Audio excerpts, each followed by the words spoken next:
নমস্কার, যুক্তি তর্ক সঙ্গে অর্কয় আপনাদের স্বাগত। আপনাদের সঙ্গে আমি অর্কপ্রভ সরকার। মুখ পুরল ইন্ডিজোটে। ওয়াকফ সংশোধনী আইন বাতিলের জন্য তারা সুপ্রিম কোর্টের দ্বারস্থ হয়েছিলেন। বলেছিলেন এই আইনটাই অসাংবিধানিক, এটাকে বাতিল করতে হবে। যে আইন সংসদে পাশ হয়েছে উভয় কক্ষে রাষ্ট্রপতি স্বাক্ষর করেছেন, তার আগে সুপ্রিম কোর্টে বললো পিটিশন দিয়ে এটা অসাংবিধানিক আইন। সজোরে দুগালে থাপ্পড় খেল। সুপ্রিম কোর্ট বলল যে আইনটাকে তো অসাংবিধানিক বলা যাবে না, এই আইনটা খুবই গুরুত্বপূর্ণ। কিছু ধারা তারা মনে করছে এই ধারাগুলো নিয়ে বিস্তর শুনানি প্রয়োজন, আপাতত স্থগিতাদেশ দেওয়া হয়েছে। কি সেই ধারা? ধরুন একজন ওয়াকফকে সম্পত্তি দিতে চান, ওই আইনে বলা হয়েছিল তিনি 5 বছর ধরে ইসলাম অনুশীলন করছেন কিনা সেটা দেখতে হবে। তো সুপ্রিম কোর্ট বলেছেন, স্থগিতাদেশ দিয়েছেন, বলেছেন যে এমন কোন মেকানিজম রাজ্য সরকার আইনের মাধ্যমে তৈরি করুক যাতে এটা নির্ণয় করা যাবে। যতক্ষণ সেই আইন তৈরি হচ্ছে না ততক্ষণ এটার উপর স্থগিতাদেশ। 2, জেলা শাসকরা ওই আইনের বলে সিদ্ধান্ত নিতে পারতেন কোনটা ওয়াকফ প্রপার্টি, কোনটা ওয়াকফ প্রপার্টি নয়। সুপ্রিম কোর্ট বলেছে যে জেলা শাসকদের হাতে প্রভূত ক্ষমতা থাকলে ক্ষমতার অপব্যবহার হতে পারে। কোনটা ওয়াকফ আর কোনটা ওয়াকফ নয় সেটা ওয়াকফ ট্রাইব্যুনাল এবং হাইকোর্ট সিদ্ধান্ত নেবে। 3, কেন্দ্রের ওয়াকফ বোর্ডে 22 জনের মধ্যে সর্বোচ্চ 4 জন অহিন্দু থাকতে পারে এবং রাজ্যের ওয়াকফ বোর্ডে 11 জনের মধ্যে সর্বোচ্চ 3 জন অহিন্দু এই অমুসলমান থাকতে পারে। কেন্দ্রের ক্ষেত্রে 4 জন অমুসলমান সর্বোচ্চ, রাজ্যের ক্ষেত্রে 3 জন অমুসলমান সর্বত্র। ওয়াকফ বোর্ডের মাথায় মুসলিমদের রাখতেই হবে এমন কোন নির্দেশ কমিশন দেয়নি। কমিশন কি বলেছে?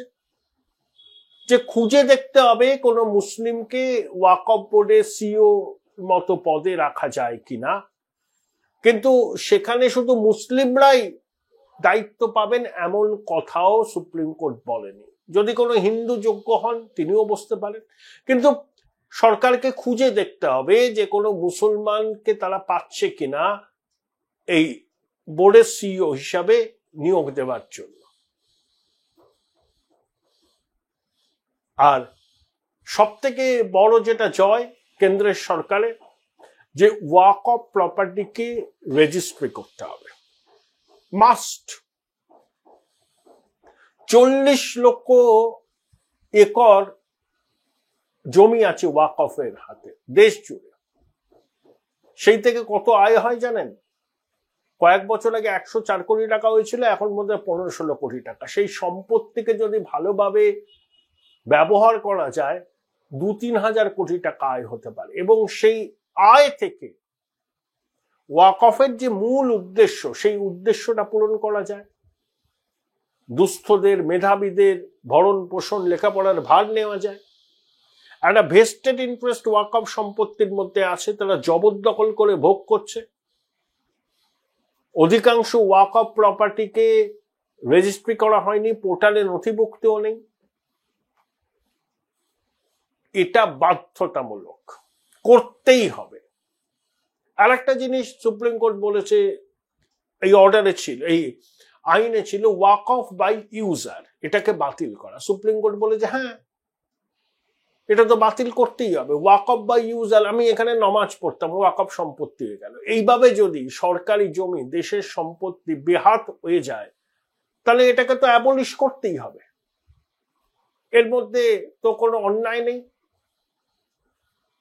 এবং এটা রেট্রোস্পেক্টিভ এফেক্টে কাজে লাগানো হবে না বলে আমাদের তুষার মেহতা, সলিসিটর জেনারেল, সুপ্রিম কোর্টে বলেছেন।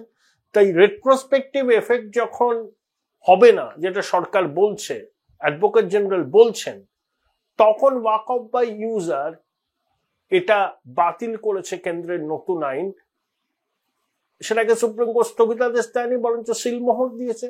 তাহলে ওয়াকফ সংশোধনী আইন 2025-কে মান্যতা দিল দেশের সর্বোচ্চ আদালত। কয়েকটি ক্ষেত্রে তারা টেম্পোরারি স্থগিতাদেশ দিয়েছে, আবার সওয়াল জবাব হবে। কত কাণ্ডই না হলো। জেপিসির মিটিং 22 জায়গায় 22 বা 24 বার হলো। কল্যাণবাবু রাগ করে হাত কেটে ফেললেন, গ্লাস উত্তেজনা নাকি টেবিলে এমন ভাবে রেখেছিলেন ভেঙে গিয়ে হাত কেটে গেল। অভিজিৎ বাবুর সঙ্গে কল্যাণ বাবুর বাগবিতণ্ডা হলো জেপিসির মিটিং এ। এটা হচ্ছে গণতন্ত্র। গণতন্ত্রের পক্ষে শুভ লক্ষণ হচ্ছে সুপ্রিম কোর্টের রায়। সেখানে আইন, এই আইন যে সাংবিধানিক বৈধতা আছে সেটা সুপ্রিম কোর্ট মেনে নিল, তার কিছু ধারায় আপাতত স্থগিতাদেশ দিল, থ্রেডবেয়ার ডিসকাশন আরো হবে। ইন্ডিজোটের নেতারা আহ্লাদে আটখানা যে তাদের নাকি বিরাট জয়। কি জয় হলো তাদের? জয়টা কোথায়? ওয়াকফ বাই ইউজার নতুন আইন বাতিল করেছিল, সুপ্রিম কোর্ট মেনে নিল। ওয়াকফ প্রপার্টি নথিভুক্তিকরণ করতে হবে পোর্টালে, নতুন আইনে বলা ছিল, সুপ্রিম কোর্ট মেনে নিল। ওয়াকফ বোর্ডের শীর্ষ পদে শুধু মুসলমানদেরকেই রাখতে হবে এই দাবিটা উঠেছিল, সুপ্রিম কোর্ট সেটাকেও নাকচ করে দিল। শুধু বলল চেষ্টা করতে হবে যাতে কেউ মুসলিম ওই পদে বসতে পারে, কিন্তু তার মানে এই নয় কোনো অমুসলিম সেখানে বসতে পারবে না। কেন্দ্রের ওয়াকফ কাউন্সিলে 22 জনের মধ্যে সর্বোচ্চ 4 জন অমুসলমান থাকতে পারে এবং রাজ্যের 11 জনের ক্ষেত্রে সর্বোচ্চ 3 জন অমুসলিম থাকতে পারে। সুপ্রিম কোর্ট স্থগিতাদেশ দিল ডিএমদের ক্ষমতার উপরে, এবং 5 বছর ইসলাম প্র্যাকটিস করলে তবেই ওয়াকফে সম্পত্তি দান করা যাবে, এই দুটোর উপরে। আর বাকি সবকিছুর ক্ষেত্রেই এই আইনটাকে সুপ্রিম কোর্ট তার লেটার অ্যান্ড স্পিরিটে বহাল রেখেছে। তো ইন্ডিজোটের জয়টা কোথায় হলো?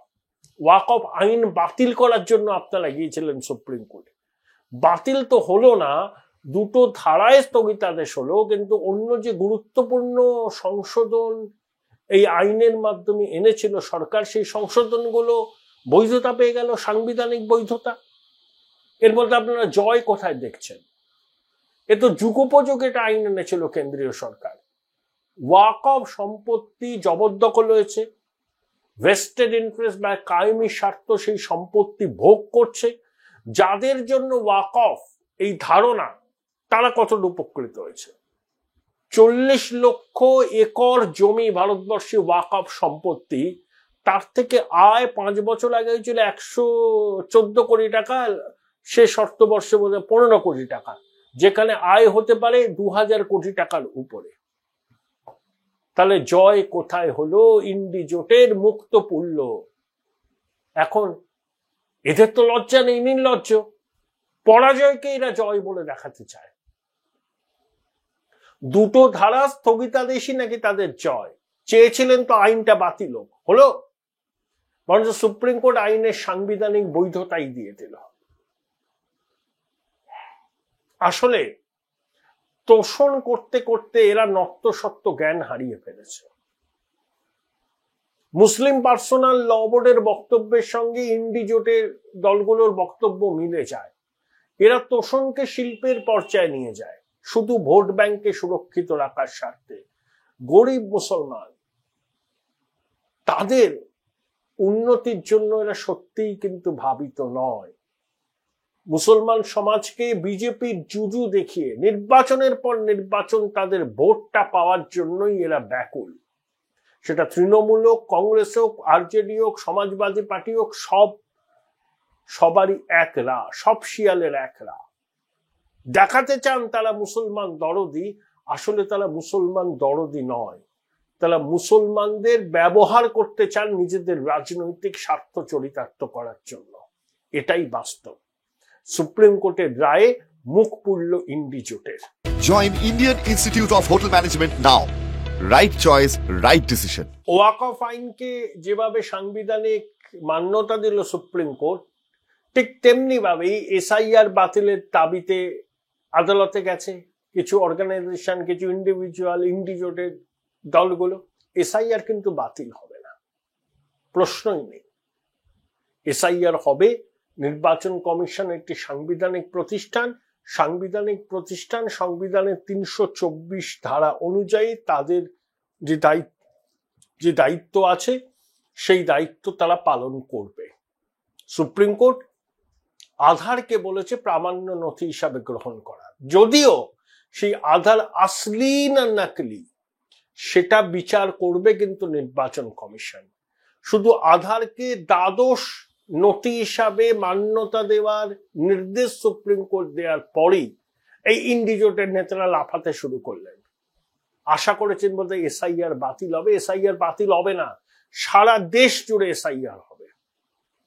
মৃত ভোটার, বুতুরে ভোটার, অনুপ্রবেশকারী ভোটারদের স্থান কেন ভারতবর্ষের ভোটার তালিকায় থাকবে? আবার একই সঙ্গে একজন প্রকৃত ভারতীয় যার ভোট দানের অধিকার আছে তার নামও যেন ভোটার তালিকা থেকে বাদ না যায়, এটা নিশ্চিত করতে হবে। দেখুন, ইন্ডিজোটের দলগুলো হুক্কা হুয়া করছে, বাংলার শাসক দল কমিশনকে হুমকি দিচ্ছে, ছোটবাবু হুমকি দিচ্ছে, খুব ভয় এসআইআর। মৃত ভোটাররা, বুতুরে ভোটাররা, একাধিক জায়গায় নাম তোলা ভোটাররা, অনুপ্রবেশকারীদের নাম যদি তালিকা থেকে বাদ যায় তাহলে এ রাজ্যের শাসকের তো শিরে সংক্রান্তি, গদি টলমল হয়ে যাবে। তাই তারা এসআইআর এরও বিরোধী। ওয়াকফ সংশোধনী আইনের বিরোধিতা কেন? মুসলিম ফান্ডামেন্টালিস্টদের সন্তুষ্ট করতে হবে। এরাই জাবেদ আক্তারকে উর্দু একাডেমির অনুষ্ঠানে আসতে দিতে চায় না এবং সরকারও হাত গুটিয়ে বসে এই মৌলবাদীদের চাপের কাছে নতি স্বীকার করে। ঠিক যেমন বাম সরকার হাত গুটিয়ে বসে থাকার জন্য তসলিমা নাসরিনকে বাংলা ছাড়তে হয়েছিল, ঠিক একই রকম তোষণের জন্য উর্দু একাডেমির অনুষ্ঠানে আমন্ত্রণ পেয়েও জাবেদ আক্তার আসতে পারেনি। শাসকের মুখে সে লোটে, কারণ জাবেদ আক্তারকে যদি শাসক আসতে দিত তাহলে ফান্ডামেন্টালিস্টরা রেড়ে করে উঠত, ভোট ব্যাংকে ক্ষতিগ্রস্ত হতো। পশ্চিমবঙ্গের মানুষ, দেশের মানুষ এদের চিনে রাখুন। এরা সংখ্যালঘু দরদি নয়, এরা সংখ্যালঘুদের মাথায় টুপি টাপা দিয়ে তাদের ভোটটুকু হাসিল করতে চায়, আর কিছুই নয়। সাচার কমিটির রিপোর্ট বেরোবার পরে তো 16 বছর হয়ে গেছে। পশ্চিমবঙ্গের সংখ্যালঘু মুসলমানদের অবস্থার কি খুব উন্নতি হয়েছে? অমর্ত্য সেনের ফাউন্ডেশন থেকে শুরু করে এরকম অনেক প্রতিষ্ঠান সমীক্ষা করে দেখিয়েছে বাংলার মুসলমানদের অবস্থার উল্লেখযোগ্য কোনো উন্নতি হয়নি। ইমাম মুয়াজ্জিনদের ভাতা আর কিছু মুসলিম স্ট্রংম্যানকে পৃষ্ঠপোষকতা করা, কিছু স্কলারশিপ দেওয়া, এর মধ্যে থেকে মুসলিম সমাজের সার্বিক অগ্রগতি হয় না। এবং মুসলিম সমাজের আলোকপ্রাপ্ত যে অংশটা, যে যাদেরকে আমরা, যাদের কথা শুনি, যাদের লেখা পড়ি, সেই আলোকপ্রাপ্ত অংশটা আমাদের রাজ্যের শাসক দলের সঙ্গে নেই। তারা শাসকের এই বুজরুকিটা বুঝতে পেরে গেছেন।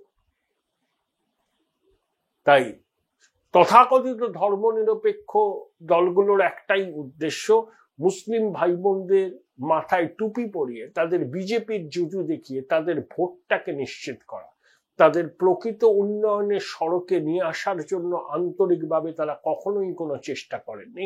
অদৃষ্টের সঙ্গে অভিসারের 78 বছর পরে